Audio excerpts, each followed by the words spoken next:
হচ্ছে মালয়েশিয়ার one time toilet, যেটা পরিষ্কার করে প্রত্যেক সপ্তাহে সপ্তাহে আসা।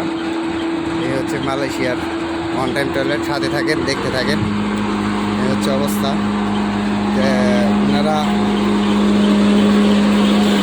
এই যে কীভাবে পরিষ্কার করে।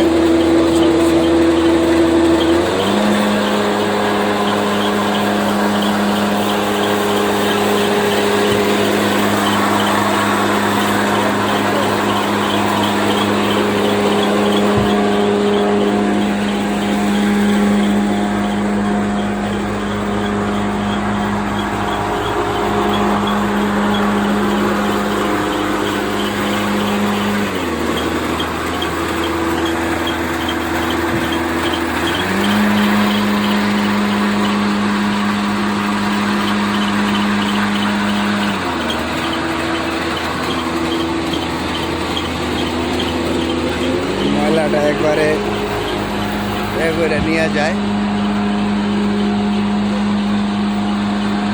গাড়ি দিয়ে আসে প্রত্যেক সপ্তাহে সপ্তাহে। যারা কনেক স্টেশনের কাজে থাকে আর বিশেষ করে যা মানে মেন রোডে ঘাটে যারা কাজ করে, জায়গায় জায়গায় এক এক সময় এক এক জায়গায় নিয়ে যায়, তো তখন দেখা গেছে এই ওয়ান টাইম বাথরুমগুলা আমাদের ইউজ করতে হয়। আর আমাদের হলো সরকারি প্রজেক্টের কাজ, আর এইগুলো হচ্ছে সরকারিভাবেই মানে এগুলা ফ্রিভাবে দেওয়া হয় কোম্পানির থেকে। এগুলো কোনো চার্জ নেওয়া হয় না, এগুলো আমাদের সুবিধার জন্য দেওয়া হয়। আর প্রত্যেক সপ্তাহে সপ্তাহে একবার আয়সা পরিষ্কার করে দেওয়া যায়। এগুলো মানে কি এই পাইপ দিয়ে উনি এটা ময়লাটা একবারে সুসুল করে ভিতরে নিয়ে যাইতেছে, এটা নিয়ে অন্য জায়গায় ডাস্টবিনে ফেলাই দিবে। তো মালয়েশিয়ার ভিতরে এই সুব্যবস্থাটা আছে। অন্য কোনো দেশে কি আছে কিনা আমি তা জানি না।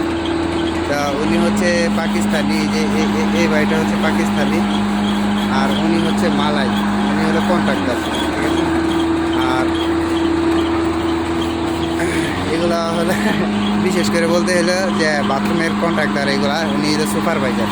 এই যে পোশাক পরা কালো পোশাক, উনি হলো সুপারভাইজার, ওকে। আর ওটা হচ্ছে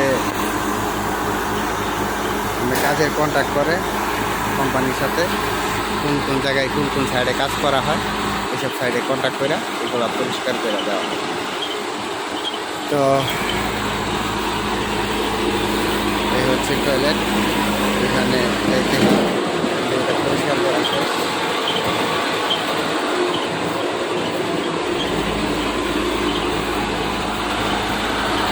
ভালো থাকবেন সবাই, আমার পেজটা ফলো করেন। নতুন নতুন ভিডিও পাইতে মালয়েশিয়ার আনাচে কানাচে যত ভিডিও আছে সবই আমি দেওয়ার চেষ্টা করবো ইনশাল্লাহ। সবাই সাথে থাকেন। আসসালামু আলাইকুম।